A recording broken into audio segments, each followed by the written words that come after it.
السلام علیکم لسنرز، آئیے ایمیلیاس کی خوفناک اور پراسرار واقعات سے بھرپور ایک نیا شارٹ ناول سنتے ہیں جس کا عنوان ہے عذاب۔ تو آئیے شروع کرتے ہیں۔ اکتوبر کا مہینہ تھا۔ فجر کی نماز پڑھ کر مسجد سے نکل رہا تھا کہ ایک وجیح اور دراز کا شخص میری طرف بڑھا۔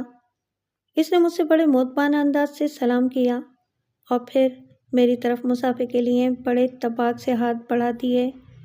اس نے نہ صرف ادب بلکہ بڑی کرم جوشی سے مسافہ کیا اور بڑی عقیدت اور احترام سے میرے ہاتھ چومے، انہیں اپنی آنکھوں کا عنوان بھی بنایا۔ میں متاثر ہوئے بغیر نہ رہ سکا۔ اگلے لمحے اس نے مجھ سے پوچھا، آپ عامل تمیز الدین چودھری ہیں نا؟ میں نے اس بات میں سر ہلا دیا اور اس شخص کو اوپر سے نیچے تک ناقدانہ نظروں سے دیکھا۔ بلا شبہ وہ ایک خوبصورت اور وجیح جوان تھا۔ چہرے مہرے سے ایک ملنسار اور با اخلاق اور وضع قطع سے آسودہ حال لگ رہا تھا۔ اپنے لب و لہجے سے قصبہ 12 سال کا نہیں لگ رہا تھا بلکہ چٹاگانگ کا دکھائی دیتا تھا۔ اس کی آنکھیں بڑی خوبصورت اور اتنی بڑی تھیں جو عام طور پر حسین عورتوں کی ہوا کرتی ہیں۔ اس کی آنکھیں سرخ ہو رہی تھیں، یہ شب بیداری کا نتیجہ تھیں۔ میں نے اس کے اخلاق سے متاثر ہو کر کہا، میں تمہاری کیا خدمت کر سکتا ہوں؟ اس نے مجھے بتایا کہ وہ چٹاگانگ سے میری خدمات حاصل کرنے خاص طور پر آیا ہے۔ میں اس اجنبی جوان کو اپنے گھر لے آیا۔ اسے نشست گاہ میں بٹھا کر گھر والی سے کہا کہ مہمان آیا ہوا ہے، لہٰذا جلدی سے پرتکلف ناشتہ بنا لو۔ یوں بھی میرے ہاں یہ روایت رہی تھی کہ مہمانوں کی بڑی آؤ بھگت کی جاتی تھی، یہ نہیں دیکھا جاتا تھا کہ وہ کس حیثیت کا مالک ہے۔ اس نے مجھے بتایا کہ میرا شہر نہ صرف چٹاگانگ بلکہ جزیرہ سندیپ، رنگا ماٹی کے علاوہ ڈھاکہ اور سید پور تک پھیلا ہوا ہے۔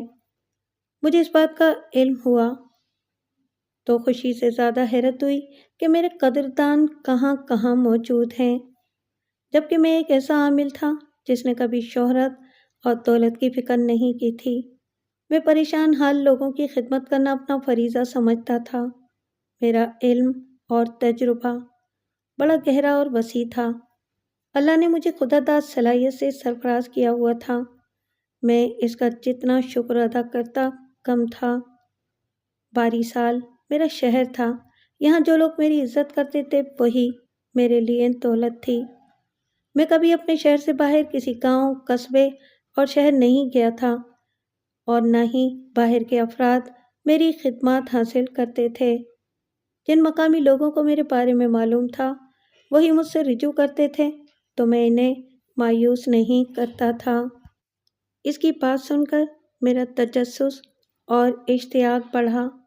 اس نے میرے کہنے پر اپنی کہانی کا آغاز اس طرح سے کیا کہ میرا نام تنزیل الرحمن ہے، میں چٹاگانگ کے ضلع 8 ہزاری کا رہنے والا ہوں۔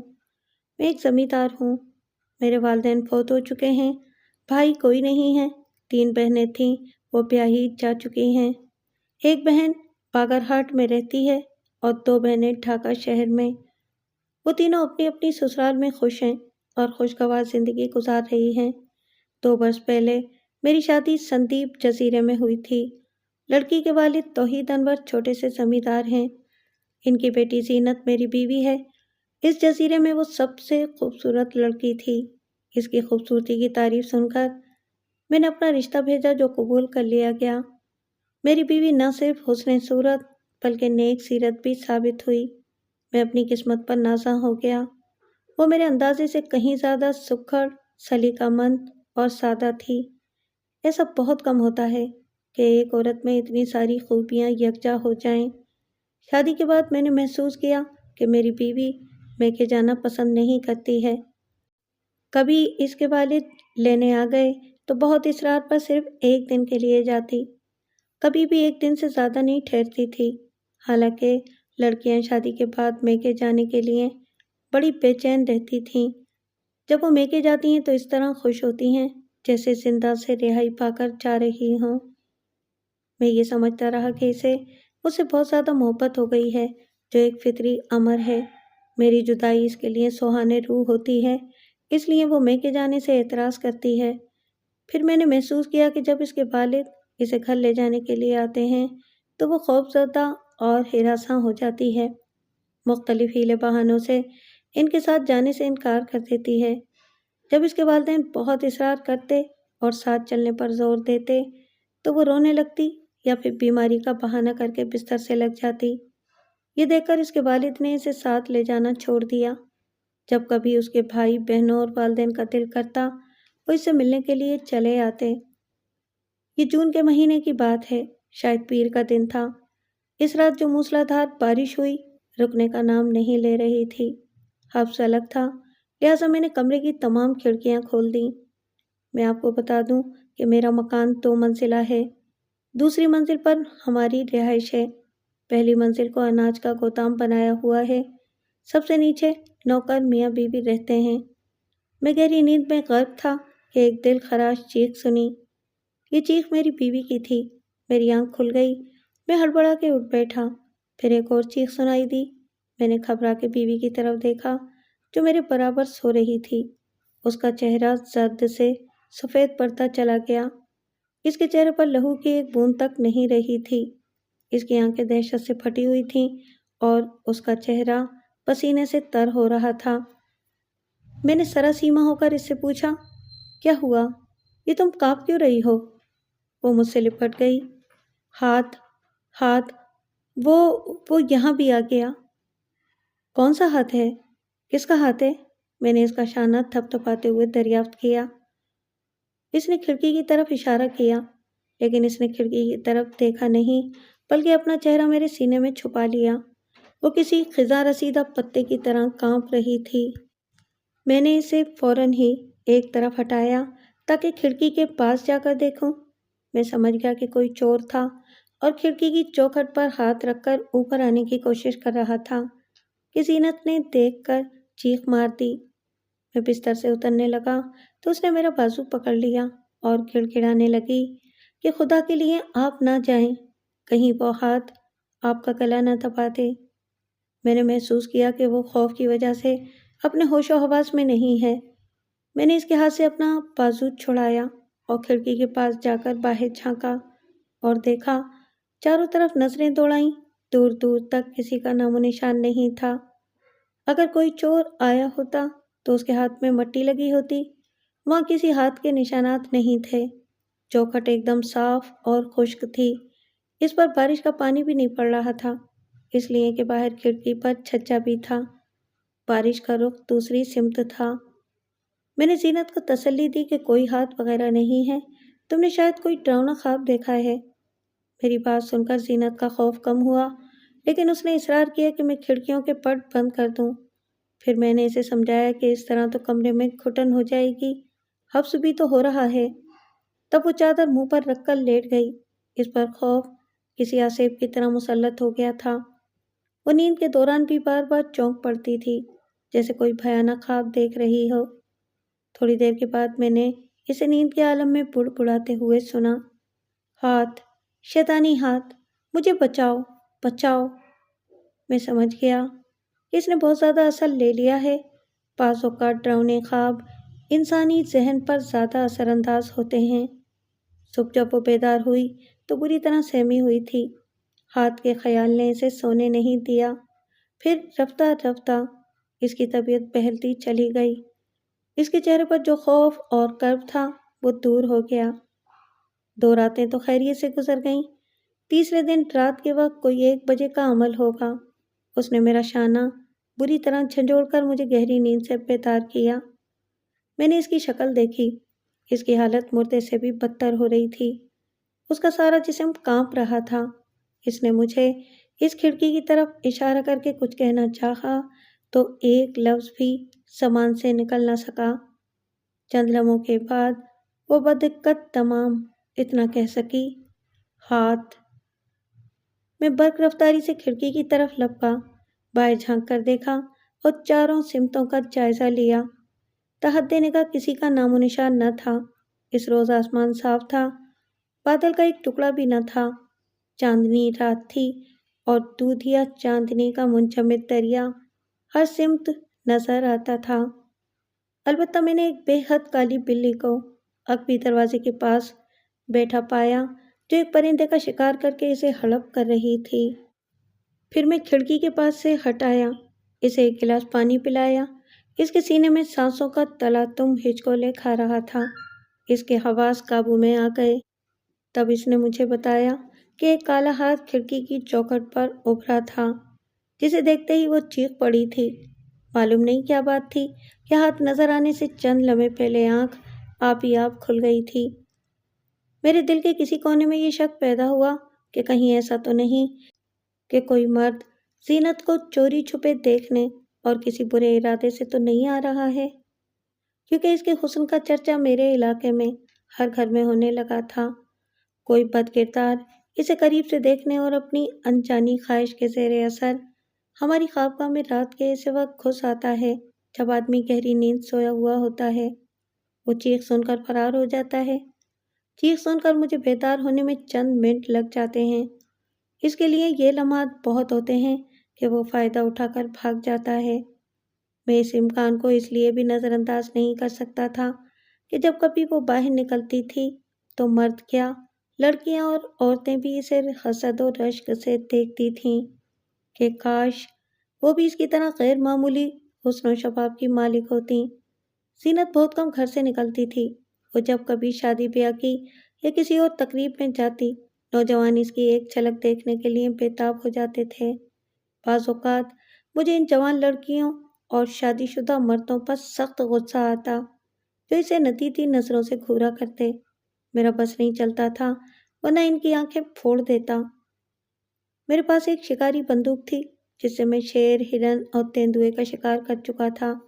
اس کی صرف ایک گولی نے ان درندوں کا کام تمام کر دیا تھا اور ان کے پرخچے اڑا دیے تھے۔ میں نے بندوق کو لوڈ کر لیا۔ 3 راتیں رات کے آخری پہر تک جاگتا رہا۔ میرے سینے میں نفرت اور انتقام کی آگ بھڑکتی رہی، لیکن وہ کالا ہاتھ مجھے دکھائی نہیں دیا، جبکہ میں ایک پل بھی نہیں سویا تھا۔ وہ ہاتھ جس نے نہ صرف زینت کا ذہنی سکون غارت کر کے رکھ دیا تھا بلکہ مجھے بھی پریشان کر دیا تھا۔ پھر میں نے زینت کو سمجھایا کہ یہ تمہارا واہمہ ہے، یہ کالی بلی ہے جو دودھ پینے کے لیے چڑھ آتی ہے، تمہاری چیخ سن کر خوفزدہ ہو کر بھاگ جاتی ہے۔ میری ان باتوں کا اس پر خاصا اثر ہوا۔ چوتھے روز اس نے نہانے کے بعد اپنے ریشمی سیاہ بال کھلے چھوڑے اور اپنا ایک بہترین بھڑکیلا جوڑا زیب تن کیا۔ اس کا روپ ایک نئی نویلی دلہن کی طرح ہو گیا۔ اس نے شادی والے یادگار دن کی یاد تازہ کر دی۔ میں یہ دیکھ کر بہت خوش ہوا کہ وہ ملازمہ کے ساتھ میری خالہ سے ملنے چلی گئی۔ اب وہ نارمل سی تھی۔ ہم بہت خوش ہوئے کہ وہم دور ہو چکا ہے اور اذیت سے نجات تو ملی، لیکن میری اور زینت کی یہ خوشی عارضی ثابت ہوئی۔ اس رات ہم دونوں خوشی اور سرور سے جاگتے رہے تھے۔ 12 بجے کہیں جا کر سوئے۔ نیند کا خمار نہ چھایا ہوتا تو شاید ہم آخری پہر تک جاگتے رہتے۔ اس رات بھی کمرے میں ایسا ہی گھپ اندھیرا تھا کہ ہاتھ کو ہاتھ سجائی نہیں دیتا تھا۔ آسمان پر گہرے گہرے سیاہ بادلوں نے اسے جیسے اپنی چادر میں ڈھک لیا تھا۔ مغرب کے بعد بادل اچانک چاروں سمتوں سے امنڈ آئے تھے۔ تھوڑی دیر تک موسلادھار بارش بھی ہوئی تھی۔ اس کے بعد بارش تھم گئی تھی۔ میرا خیال تھا کہ یہ سلسلہ دراز ہوتا چلا جائے گا۔ گرمی اور حبس کا سلسلہ بھی تھا جو کئی دنوں سے چلا آ رہا تھا۔ میں اچانک نیند سے بیدار ہو گیا۔ اس طرح گہری نیند سے بیدار ہونے کی وجہ میری کچھ سمجھ میں نہیں آئی۔ حبس تو تھا، لیکن چھت کا پنکھا پوری رفتار سے چل رہا تھا۔ میں نے سونے کی کوشش کی مگر نیند آنکھوں سے کوسوں دور تھی۔ پھر میں نے زینت کی طرف کروٹ بدلی اور اسے دیکھنے لگا۔ وہ گہری نیند میں غرق تھی۔ اس کے لمبے گھنے ریشمی پھیلے بال تکیے پر بادلوں کی طرح بکھرے ہوئے تھے۔ اس کے شاداب چہرے پر ایک معصوم اور دلاویز مسکراہٹ کھیل رہی تھی۔ وہ سو رہی تھی، لیکن اس گھپ اندھیرے میں بھی وہ شعلۂ مجسم بن گئی تھی۔ پھر مجھے خیال آیا کہ یہ غریب رات دن میرے آرام کا ہر طرح خیال رکھتی ہے، میرے نوکروں کو بھی میرا کام نہیں کرنے دیتی۔ میں اسے محبت سے دیکھ رہا تھا۔ دیکھتے ہی دیکھتے اندھیرا اور گہرا ہوتا گیا، اتنا گہرا کہ زینت کا چہرہ اور سراپا تک دکھائی نہیں دیتا تھا، حالانکہ اس کا چہرہ سفید اور سرخ تھا۔ وہ گوری رنگت کی تھی۔ آسمان پر اور گہرے بادل چھا گئے۔ دوسرے لمحے زوردار بارش شروع ہو گئی۔ میں نے اپنا ہاتھ اس کے ریشمی بالوں پر رکھ دیا۔ 6-7 منٹ مشکل سے گزرے ہوں گے کہ میں نے اپنے ہاتھ کی پشت پر کسی اور ہاتھ کا لمس محسوس کیا۔ میں یہ سمجھا کہ یہ زینت کا ہاتھ ہے۔ دوسرے ہی لمحے میں نے محسوس کیا کہ اس ہاتھ میں وہ پھولوں جیسی نرمی، محبت کی گرمی اور گداز پن نہیں ہے۔ انگلیاں بھی پتلی، لمبی اور نازک نہیں ہیں۔ یہ کوئی اور ہاتھ ہے، بے حد سرد، جیسے برف کا توتا۔ اس میں کھردرا پن، فولاد جیسی سختی تھی۔ انگلیاں موٹی اور سلاخوں جیسی تھیں۔ پھر وہ ہاتھ میرے ہاتھ پر کسی کن کھجورے کی طرح رینگنے لگا۔ میرے سارے جسم میں سنسنی سی دوڑ گئی۔ اس لمحے سب سے پہلے جو خیال آیا وہ یہ تھا کہ کہیں یہ وہ پراسرار اور خوفناک ہاتھ تو نہیں ہے جو زینت 2 مرتبہ دیکھ چکی ہے۔ شاید کسی بدماش کا ہاتھ ہے جو میرے ہاتھ کو زینت کا ہاتھ سمجھ کر اس پر رینگ رہا ہے۔ اس خیال کے آتے ہی میں نے اپنے حواس اور ساری قوت جمع کی اور پوری قوت سے اپنا ہاتھ کھینچ کر ایک دم سے جھٹکا۔ پھر میں نے فرش پر کسی چیز کے دھپ سے گرنے کی آواز سنی۔ میں بجلی کسی تیزی سے پلنگ سے کود کر نیچے آیا اور پھر بورڈ کی طرف ہاتھ بڑھا کر سوئچ سارے کے سارے آن کر دیے۔ کمرہ تیز روشنیوں میں ایک دم سے نہا گیا۔ میں نے دیکھا کہ کمرے میں کوئی بھی نہیں ہے۔ میں نے فرش اور پلنگ کے نیچے جھانک کر دیکھا۔ شاید وہ بدماش نیچے چھپ گیا ہو۔ وہاں بھی کوئی نہیں تھا۔ مان میری نظر سامنے والی کھڑکی پر پڑی تو دم بخود کھڑا رہ گیا۔ میرا دل کچھ دیر کے لیے دھڑکنا بھول گیا۔ میں نے جو منظر دیکھا وہ ناقابل یقین تھا۔ میں نے کھڑکی کی چوکھٹ پر ایک سیاہ رنگ کا انتہائی بدصورت، بھیانک اور خوفناک ہاتھ جو کلائی تک کٹا ہوا تھا دیکھا۔ اگر میں مضبوط اعصاب کا مالک نہ ہوتا تو یقیناً بے ہوش ہو کر گر جاتا۔ جتنی دیر میں نے بندوق اٹھائی اتنی دیر میں وہ اندھیرے میں غائب ہو گیا۔ کمرے میں روشنی ہونے کی وجہ سے زینت کی بھی آنکھ کھل گئی۔ اس نے جو مجھے بندوق لیے کھڑے ہوئے پریشان سا دیکھا تو فوراً اٹھ بیٹھی اور گھبرا کر پوچھنے لگی کہ کیا بات ہے۔ میں نے اسے مختصر الفاظ میں وہ واقعہ سنایا تو اس کا چہرہ زرد پڑ گیا اور پھر وہ زاروں قطار روتے ہوئے میرے کندھے سے لگ گئی۔ میں نے اس کے آنسوؤں کو دوپٹے میں جذب کرتے ہوئے سمجھایا کہ رونے کی ضرورت نہیں، ہمت اور حوصلے کی ضرورت ہے۔ ہمارا کوئی دشمن ہے جو سفلی علم سے ہماری جان لینے کی کوشش کر رہا ہے۔ اللہ پر بھروسہ رکھو، وہ ہمارا بال تک پیکا نہیں کر سکتا۔ میں کل ہی کسی عامل سے مل کر اس جادو کا توڑ کرتا ہوں۔ اب مجھے یقین ہو گیا تھا کہ یہ زینت کا واہمہ نہیں تھا۔ میں فجر کی نماز پڑھتے ہی شہر چلا گیا۔ پھر میں ایک عامل صاحب کو لے کر مغرب سے پہلے گھر پہنچا تو دیکھا کہ زینت بستر پر بے ہوشی کی حالت میں پڑی ہے۔ اس کے پاس میری خالہ بیٹھی ہوئی تھیں۔ ان میں سے کسی کو کچھ نہیں معلوم تھا کہ زینت کے ساتھ کیا واقعہ پیش آیا ہے۔ وہ ہوش میں آ کر ہی بتا سکتی تھی۔ ایک آوارہ سا خیال آیا کہ جب میں شہر گیا تو دن چڑھے آیا تھا، کہیں ایسا تو نہیں کہ سہ پہر کے بعد وہ کالا ہاتھ آیا ہو اور اس نے زینت کا گلا دبانے یا دست درازی کرنے کی کوشش کی ہو۔ لیکن اس کے بشرے سے یہ ثابت نہیں ہو رہا تھا۔ وہ تھوڑی دیر پہلے ہی بے ہوش ہوئی تھی۔ ایک نوکر ڈاکٹر کو لینے گیا ہوا تھا۔ میں عابد صاحب کو ملاقاتی کمرے میں لے آیا۔ انہوں نے ایک گلاس پانی منگوا کر اس پر دم کیا۔ انہوں نے جانے کیا کچھ پڑھا تھا۔ اس پانی کے چند چھینٹے اس کے منہ پر مارے تو چند لمحوں کے بعد اسے ہوش آ گیا۔ اس نے خوفزدہ نظروں سے چاروں طرف دیکھا۔ اب وہ پوری طرح ہوش میں آ چکی تھی۔ مجھے اور گھر والوں کو دیکھ کر اس کا خوف قدرے کم ہوا۔ میں عامل صاحب کو نشست گاہ میں لے آیا، انہیں بٹھایا۔ پھر میں نے نوکروں سے کہا کہ وہ رات کا کھانا تیار کریں۔ جب نوکر چلے گئے تو میں اور خالہ کمرے میں رہ گئے۔ تب میں نے زینت سے پوچھا کہ اس کے ساتھ کیا واقعہ پیش آیا۔ اس نے بتایا کہ دوپہر کا کھانا کھانے کے بعد وہ کچھ دیر بیٹھی ایک کتاب پڑھتی رہی جس میں ایک جادوگر کی کہانی تھی۔ پھر اسے نیند آنے لگی تو اس نے دروازہ بند کیا اور سونے کے لیے بستر پر لیٹ گئی۔ پھر وہ گہری نیند سو گئی۔ سونے سے پہلے اس نے تمام کھڑکیاں بند کر لیں۔ آنکھ کھلی تو اس نے کمرے کے دروازے پر دستک کی آواز سنی۔ وہ سمجھی کہ شاید میں آیا ہوں اس نے ابھی دروازہ کھولا بھی نہیں تھا کہ پھر دستک ہوئی۔ وہ دروازے کی طرف بڑھی اور فوراً ہی دروازہ کھول دیا۔ پھر یہ دیکھ کر حیران ہو گئی کہ باہر کوئی نہیں ہے۔ راہداری سنسان اور خالی پڑی ہے۔ سامنے والے کمروں کے دروازے بھی بند تھے اور باہر سے ان کی کنڈی لگی ہوئی تھی۔ دفتن اس کی نگاہ فرش پر پڑی تو اس کی چیخ نکلتے نکلتے رہ گئی۔ ایک خوفناک، بدصورت اور کلائی تک کٹا ہوا کالا ہاتھ بہت آہستہ آہستہ اس کی طرف بڑھ رہا تھا۔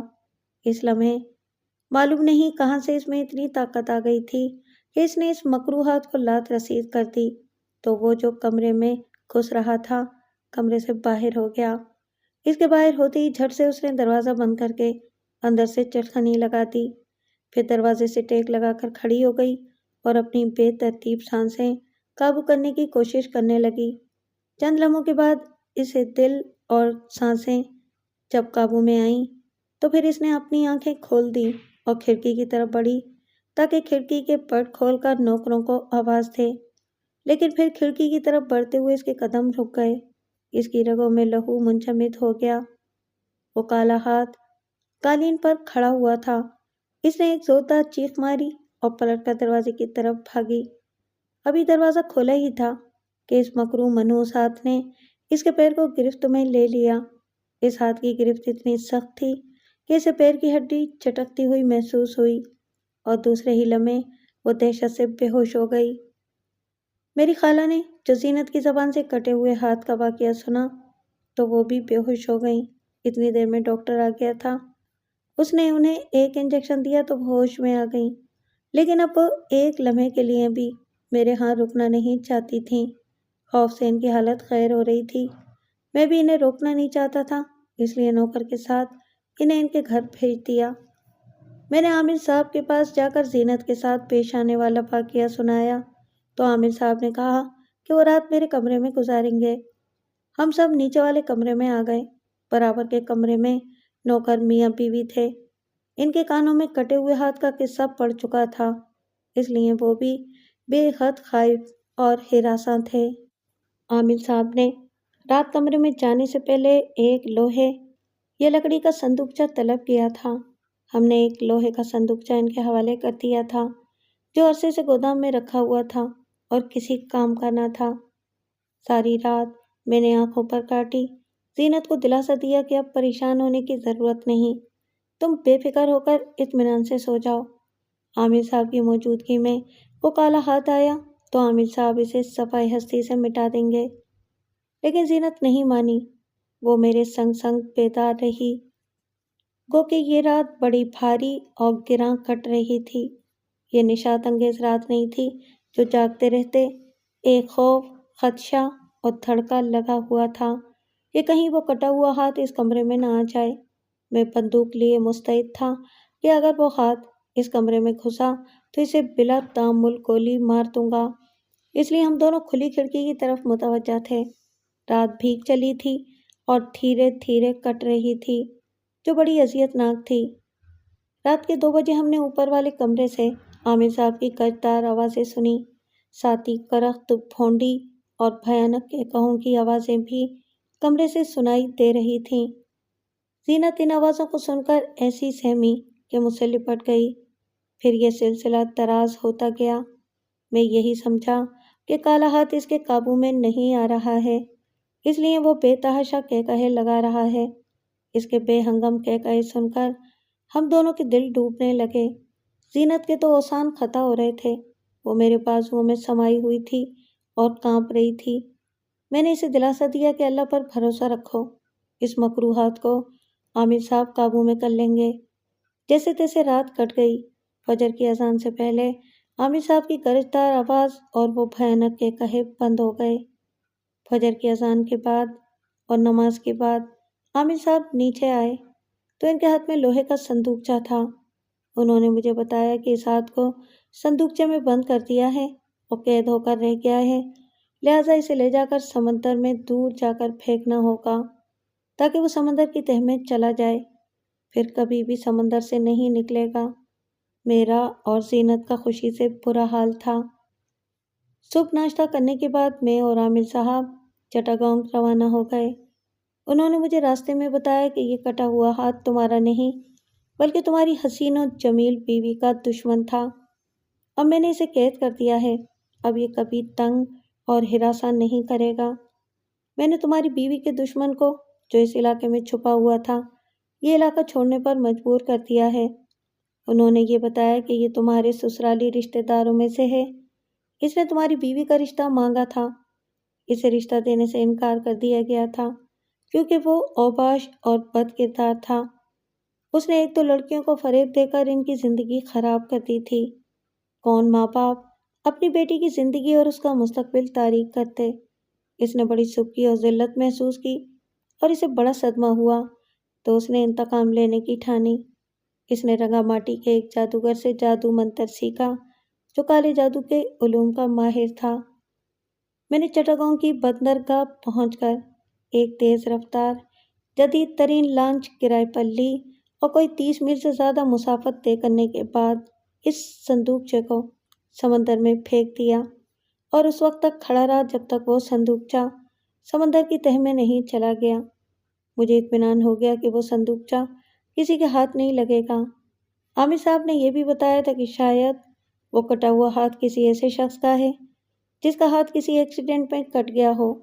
اس نے اپنے سفلی علم سے اس کٹے ہوئے ہاتھ کو آلائے کار بنا لیا تھا تاکہ زینت کو ہراساں اور تنگ کرتا رہے۔ پھر میں عامر صاحب کو اپنے گھر لے کر آ گیا۔ میں نے کچھ نظر کرنا چاہا تو انہوں نے کہا کہ میرے لیے دعا سے بڑھ کر کوئی نظر نہیں ہے۔ مستحق اور غریبوں کو کھانا اور کپڑا دے دو کہ بہت بڑی بلا ٹل گئی ہے۔ دوسرے دن جمعہ تھا۔ میں نے اس خوشی میں بعد نماز جمعہ قرآن خوانی کی، غریبوں اور مستحق افراد کو کھانا کھلایا اور خیرات بھی دی، کپڑے بھی دیے، خصوصاً ان لڑکیوں اور عورتوں کو جو ضرورت مند تھیں۔ رات نہ صرف خوشی بلکہ کیف و سرور کی تھی، نشاط انگیز تھی۔ 2 مہینے کا عرصہ خیر و عافیت سے گزر گیا۔ ہمارے دل سے اس ہاتھ کا ڈر خوف نکل گیا تھا اور ہم ان واقعات کو یکسر بھول چکے تھے۔ 2-1 مرتبہ مجھے رنگ پور، سید پور، کومیلا اور کھلنا کاروبار کے سلسلے میں جانا پڑا تھا۔ تب زینت اپنی ملازمہ کی نوجوان بیٹی کو اپنے کمرے میں رات کو سلا لیا کرتی تھی۔ اس نے کسی قسم کا خوف محسوس نہیں کیا تھا کیونکہ اس کا حوصلہ اور اعتماد لوٹ آیا تھا۔ وہ کمرے کی تمام کھڑکیوں کے پٹ کھول کر سوتی تھی۔ سپٹمبر کا پہلا ہفتہ تھا۔ 3 دن پہلے زینت کے والدین، بھائی بہنیں اسے مل کر 2 دن رہ کر گئے تھے۔ اس نے اپنے گھر والوں سے کہا تھا کہ وہ آئندہ ہفتے میکے آ کر 10-12 دن رہے گی۔ سبھی کو بڑی حیرت اور خوشی ہوئی تھی۔ زینت کی یہ بات سننے کے لیے وہ کب سے ترس رہے تھے۔ اس کی سہیلیاں اور خاندان کی لڑکیاں بھی بے تاب ہو رہی تھیں ملنے کے لیے۔ میں اسے میکے جانے کے لیے اس لیے زور نہیں دیتا تھا کہ وہ رونے لگتی تھی۔ مجھے یہ سن کر خوشی ہوئی تھی کہ وہ شادی کے بعد پہلی بار میکے جانے والی ہے۔ اس کی خوشی میرے لیے بھی خوشی کا باعث تھی۔ وہ مجھے بے حد عزیز تھی۔ ایک رات ہم دونوں نے فیصلہ کیا تھا کہ اس کٹے ہوئے ہاتھ کا واقعہ کسی کو میکے میں دانستہ یا نادانستہ نہیں سنائیں گے۔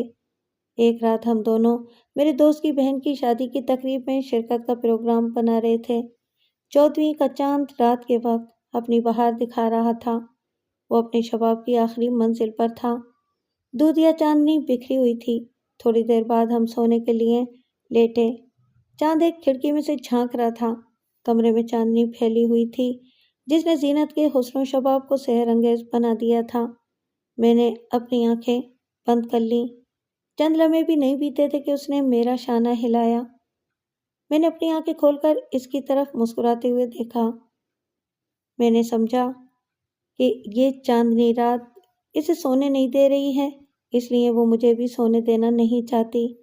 شاید وہ دوست کی بہن کی شادی میں تحفہ دینے کے متعلق بات کرنا چاہتی ہے۔ دوسرے ہی لمحے اس کا زرد چہرہ، دہشت سے پھٹی پھٹی آنکھیں دیکھ کر میری مسکراہٹ کافور ہو گئی۔ اس نے اپنے مرتعش ہاتھ سے کھڑکی کی طرف اشارہ کیا جس میں سے چاند جھانک رہا تھا۔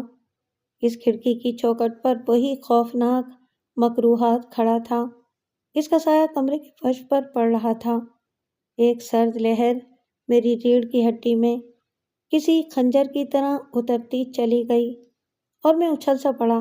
میں ششدر تھا کہ یہ ہاتھ صندوقچے اور سمندر سے باہر کیسے نکل آیا، لیکن یہ وقت ان باتوں کو سوچنے کا نہیں تھا۔ میں نے فوراً ہی بستر سے نکل کر سوئچ آن کیا، لیکن یہ دیکھ کر میری حیرت کی انتہا نہ رہی کہ وہ ہاتھ کسی ڈھیٹ بچے کی طرح اپنی جگہ کھڑا تھا۔ مجھے ایسے لگا جیسے وہ مجھ پر ہنس رہا ہو، میرا تمسخر اڑا رہا ہو اور کہہ رہا ہو، یہ دیکھا، تم نے میرا کچھ نہیں بگاڑ سکے، میں تمہاری حسین بیوی کے دیدار کے لیے آ گیا ہوں، تم کیا 10 عامل بھی میرا ناطقہ بند نہیں کر سکتے۔ پہلے یہ ہاتھ روشنی ہوتے ہی گدھے کے سر کے سینگ کی طرح غائب ہو جاتا تھا۔ اس ہاتھ کو اس رخ کھڑے دیکھ کر ایک عجیب سی سنسناہٹ بجلی کی رو کی طرح میرے بدن میں پھیل گئی۔ میں نے بندوق جو لوڈ کی ہوئی تھی وہ جوں کی توں اس دن سے رکھی ہوئی تھی۔ میں نے اسے نشانے کی زد میں لیا ہی تھا کہ وہ ایک دم سے غائب ہو گیا۔ میں لپک کر کھڑکی کے پاس گیا اور باہر جھانک کر دیکھا۔ دور دور تک کسی بھی سمت اس ہاتھ کا پتہ نہیں تھا۔ اچھی طرح سے اطمینان کرنے کے بعد میں پلٹ کر بستر کے پاس آیا تو دیکھا کہ میری بیوی گھٹنوں میں سر دیے پھوٹ پھوٹ کر رو رہی ہے۔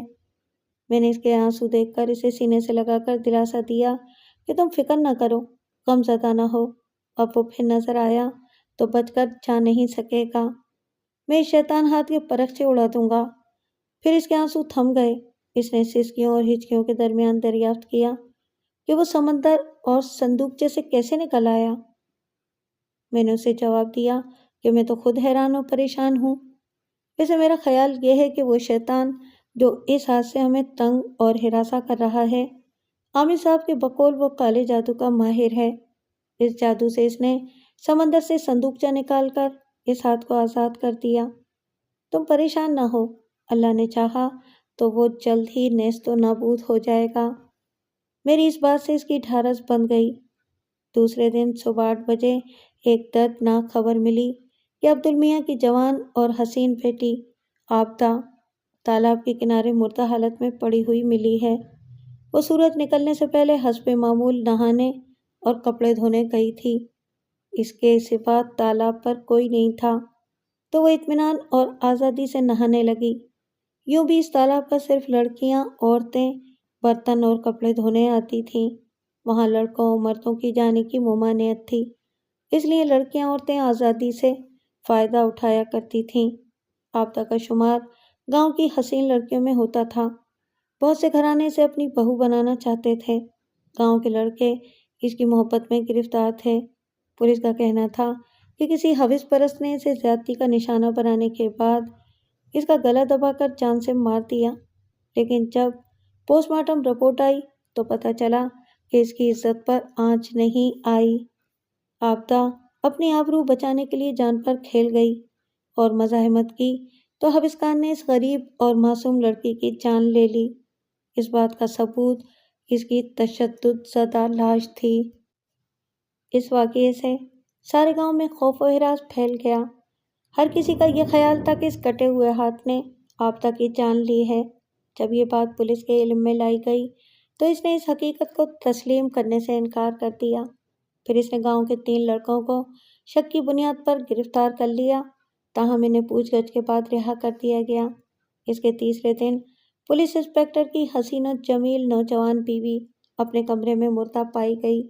اس دن پولیس انسپکٹر ایک قاتل کی گرفتاری کے لیے چٹاگانگ گیا ہوا تھا۔ اس کی بیوی کی پوسٹ مارٹم رپورٹ بھی وہی تھی جو عابدہ کی تھی۔ پولیس کا خیال تھا کہ کوئی جنونی نفسیاتی قاتل ہے جو لڑکیوں کا دشمن ہے، کیونکہ انسپکٹر کی بیوی نے بھی خاصی مزاحمت کی تھی۔ ایک ریٹائرڈ ڈی ایس پی نے یہ خیال ظاہر کیا کہ یہ نفسیاتی شخص ہے۔ جو لڑکیاں عورتیں نامناسب حالت میں تنہا سوتی ہیں وہ انہیں شکار کرنے کی کوشش کرتا ہے۔ ان کی بات اور اندازہ غلط نہ تھا، کیونکہ 2 عورتیں ایسی بھی تھیں جو شکار ہو چکی تھیں، جن کی بروقت طبی امداد سے جان تو بچ گئی، عزت و آبرو نہیں۔ انہوں نے بتایا تھا کہ اس کٹے ہاتھ نے انہیں بے ہوش کر دیا، لیکن زینت ایسی حالت میں نہیں سوتی تھی کہ کٹا ہوا کالا ہاتھ اس کا دشمن بن جائے۔ میرے خیال میں کوئی اور ہی بات تھی۔ زینت نے مجھے اعتماد میں نہیں لیا ہوا تھا۔ اس نے اس ہاتھ کو دشمن بنایا ہوا تھا وہ جس حالت میں گھر میں رہتی تھی اور رات کو سوتی تھی، ایسا نہیں تھا کہ اس کا حسن کرشمہ سازیاں واضح نہ کرتا ہو۔ اور پھر وہ اکیلی کہاں سوتی تھی، میں بھی تو ہوتا تھا۔ گاؤں کی لڑکیاں اور عورتوں نے گھروں سے اکیلے نکلنا اور تالاب پر جا کر نہانا، برتن اور کپڑے دھونا بند کر دیا تھا۔ جو نوجوان خواتین حسین اور پرکشش تھیں، وہ بہت زیادہ پریشان اور خوفزدہ ہو گئی تھیں۔ ایک لڑکی تسنیم اپنی خالہ کے ہاں جانے کے لیے ویرانے سے گزر رہی تھی کہ اس کی شامت آتے آتے رہ گئی۔ وہ کٹا ہوا ہاتھ ایک گھنے درخت کی شاخ سے لٹکا ہوا تھا کہ اس نے لڑکی کا نام لے کر آواز دی۔ وہ سمجھی کہ گاؤں کا کوئی اوباش لڑکا اس کے تعاقب میں ہے۔ اس کا سینہ اس خیال سے دھک سے رہ گیا کہ اب اس کی جان و عزت کی خیر نہیں۔ وہ پلٹ کر دیکھنے لگی تو لڑکا تو نظر نہ آیا، البتہ اس کی نظر اس ہاتھ پر پڑی جو اس کا نام لے رہا تھا۔ وہ دھپ سے زمین پر گرا۔ تسنیم کی قسمت اچھی تھی کہ مخالف سمت سے 3 کسان پھاوڑے اور کدالیں لے کر آ رہے تھے۔ ان لوگوں نے ہاتھ کو نہیں دیکھا تھا۔ تسنیم کے سینے میں سانس دھوکنے کی طرح چل رہی تھی اور وہ ان کی طرف لپکی اور ہاتھ کی طرف اشارہ کرتے ہوئے کسانوں سے کہا کہ بچاؤ۔ ان کسانوں نے اس شیطانی ہاتھ کے بارے میں سن رکھا تھا۔ جب وہ اسے مارنے کے لیے بڑھے تو ہاتھ ایک دم سے غائب ہو گیا۔ تسنیم کا دہشت سے چلنا محال تھا، ایک قدم چلنے کی بھی سکت نہیں تھی۔ پھر وہ اسے سہارا دے کر اس کے گھر تک لائے۔ اس واقعے نے گاؤں میں سنسنی اور دہشت پھیلا دی۔ بہت ساری نوجوان لڑکیوں اور شادی شدہ عورتوں نے گاؤں چھوڑ کے ان شہروں کا رخ کر لیا جہاں ان کے عزیز و اقارب رہتے تھے۔ سب سے زیادہ برا حال میری بیوی کا تھا، مجھ سے اس کی حالت دیکھی نہ جاتی تھی۔ وہ دن میں بھی غسل خانے میں صحن میں جانے سے ڈرنے لگی۔ میں نے اس کی حالت دیکھ کر اسے مشورہ دیا کہ وہ اپنے والدین کے ہاں چلی جائے، کیونکہ وہاں اس کے والدین اور بھائی بہنیں بھی ہیں، لہٰذا وہاں وہ شیطانی ہاتھ آنے سے رہا۔ مگر وہ اس شرط پر وہاں جانا چاہتی تھی کہ میں بھی ساتھ چل کر رہوں، لیکن یہ میرے لیے مشکل تھا۔ بارش کا موسم ختم ہو چکا تھا، اب بیج بونا تھا۔ اس کے علاوہ میرا کاروبار بھی متاثر ہو سکتا تھا۔ زینت نے دن میں بھی کمرے میں اکیلا رہنا چھوڑ دیا تھا۔ جب بھی وہ کسی کام سے اوپر نیچے آتی جاتی تو کوئی نہ کوئی اس کے ساتھ ہوتا تھا۔ کوئی 6-7 دن اس ہاتھ نے ادھر کا رخ نہیں کیا۔ جب کبھی وہ غسل کرتی تو مجھے غسل خانے کے باہر کرسی ڈال کر پہرا دینا پڑتا تھا۔ میں مسلسل 7 دن تک جاگ کر اس ہاتھ کا انتظار کرتا رہا۔ اس دوران بندوق ہر لمحہ تھامے مستعد رہتا تھا۔ گاؤں والوں نے 2-3 عاملوں کی خدمات بھی حاصل کی تھیں۔ اس ہاتھ نے ایک عامل کی کلائی توڑ کے رکھ دی تھی۔ اس کا یہ حشر دیکھ کر دوسرے عامل گاؤں چھوڑ کر چلے گئے تھے۔ ان کے جانے کے دوسرے دن ایک اور جوان عورت کھیتوں میں مردہ پائی گئی۔ وہ ایک کانسٹیبل کی بیوی تھی۔ اس کا گلا گھونٹ کر موت کی بھیٹ چڑھایا گیا تھا۔ پولیس نے میری اور گاؤں والوں کی باتیں سن کر نہ صرف ہنسی مذاق اڑایا اور اس بات کو تسلیم کرنے کی بجائے مشتبہ افراد کو گرفتار کرنا شروع کر دیا۔ یہ عورت خوشحال گھرانے کی تھی۔ اس کے تن پر قیمتی بھڑکیلا لباس، ہاتھ میں سونے کی انگوٹھی اور کانوں میں جو بالیاں تھیں وہ بھی سونے کی تھیں، وہ بھی غائب تھیں۔ اس کو بھی مجرمانہ حملے کا نشانہ بنایا گیا تھا۔ پولیس نے ہماری بات سن کر کہا تھا کہ یہ نہ صرف مذاق خیز اور نہ قابل یقین ہے کہ کس طرح ایک کٹا ہوا ہاتھ یہ سب کچھ کر سکتا ہے۔ یہ توہم پرستی ہے۔ میں نے ہر چند انہیں قائل کرنے کی کوشش کی کہ بنگال جادوگروں اور سفلی علوم کے ماہروں سے بھرا ہوا ہے۔ کٹے ہوئے ہاتھ کا کٹ پتلی بن جانا ناممکن نہیں ہے۔ میرا بہت مذاق اڑایا گیا۔ میں کھول کر رہ گیا کیونکہ پولیس یہ بات بھول رہی تھی کہ بنگال صدیوں سے جادوگروں، جادوگرنیوں اور کالے جادو کے علوم کے ماہروں سے بھرا ہوا تھا۔ جادوگرنیاں اپنے محبوب مردوں کو پرندے، جانور اور مکھیاں بنا کر رکھتی تھیں۔ جب کبھی ان کی طلب و ضرورت محسوس ہوتی تو انہیں انسانی شکل میں لے آتی تھیں۔ آج بھی ایسے جادوگر اور جادوگرنیاں موجود تھیں، لیکن اب ان کی تعداد بہت کم ہو گئی تھی کیونکہ وہ رنگا ماٹی، کوکس بازار، برما، آسام اور مغربی بنگال کے مضافات میں بس گئے تھے۔ چکما اور مگ قبائل میں ان کی تعداد آٹے میں نمک کے برابر تھی۔ جو بھی تھے وہ بڑے پائے کے تھے۔ کٹے ہاتھ سے وہ ہر طرح کا فائدہ اٹھا سکتے تھے۔ میرا خیال تھا کہ کوئی ہاتھ شاید انسانی بحروپ میں آ جاتا ہوگا، وہ سفلی علم اور سفلی قسم کے حرکات کرنے لگتا ہوگا، اس لیے اپنی جان بچانے کے لیے بھاگ جاتا ہوگا۔ وہ مجھ پر اور زینت پر اس لیے قابو نہ پا سکا تھا کہ میں آیت الکرسی روز ہی پڑھ کر اس پر اور اپنے اوپر دم کر لیا کرتا تھا۔ پولیس کو اس روز اس بات کا یقین آیا اور ان کی عقل ٹھکانے آئی جب تھانے دار کی جوان بیٹی نے رات کے وقت اپنے کمرے کی کھڑکی کی چوکھٹ پر کٹا ہوا کالا مکروہ ہاتھ دیکھ کر چیخیں مارنا شروع کر دیں۔ سارا گھر بیدار ہو کر اس کے کمرے میں پہنچا تو وہ خوف سے تھر تھر کانپ رہی تھی۔ تھانے دار کی بیٹی گریجویٹ تھی۔ باپ کو اپنی بیٹی کی بات کا یقین کرنا ہی پڑا، پھر اسے مشتبہ افراد کو رہا کرنا پڑا۔ گاؤں پر دہشت آصف کی طرح مسلط ہو گئی تھی کہ لوگ دن ڈوبنے سے پہلے ہی گھروں میں جا کر بیٹھ جاتے۔ وہ کسی کام سے باہر نکلتے تو سونگ سونگ کر قدم اٹھاتے تھے کہ کہیں راستے میں کٹا ہوا ہاتھ تو نہیں ہے۔ کسی لڑکی عورت کا اکیلے نکلنے کا تو سوال ہی پیدا نہیں ہوتا تھا۔ جن گھروں میں درخت تھے وہ کٹوا دیے گئے اور ان کی لکڑی چولہا جلانے کے کام آنے لگی، کیونکہ انہیں یہ ڈر ہونے لگا کہ کہیں کٹا ہاتھ درخت کی کسی شاخ پر لٹکا ہوا نہ ہو۔ جو جتنی تدبیریں کر سکتا تھا کر رہا تھا۔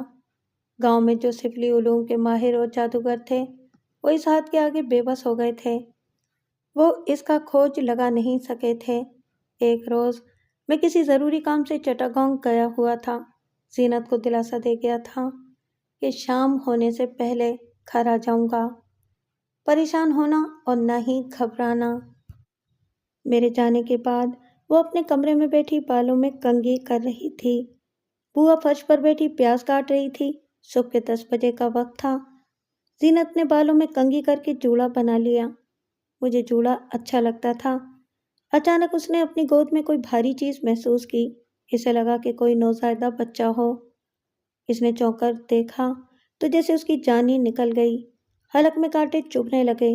وہی کٹا ہوا ہاتھ اس کی گود میں پڑا ہوا تھا، خونی ہاتھ جو نہ صرف کئی عورتوں کی جانیں لے چکا تھا بلکہ انہیں عزت سے بھی محروم کر چکا تھا۔ اس سے پہلے کہ وہ اس مکروہ ہاتھ کو گود سے نکال کر پھینک دی، اس نے اچانک اچک کر زینت کا گلا پکڑ لیا اور دبانے لگا۔ زینت نے چیخنے کی کوشش کی لیکن چیخ نہ نکل سکی۔ اس کی آواز حلق میں کسی گولے کی طرح اٹک گئی تھی۔ اس نے دونوں ہاتھوں سے اپنا گلا چھڑانے کی کوشش کی اور اپنی تمام طاقت صرف کر دی۔ وہ اپنا سارا زور لگا رہی تھی۔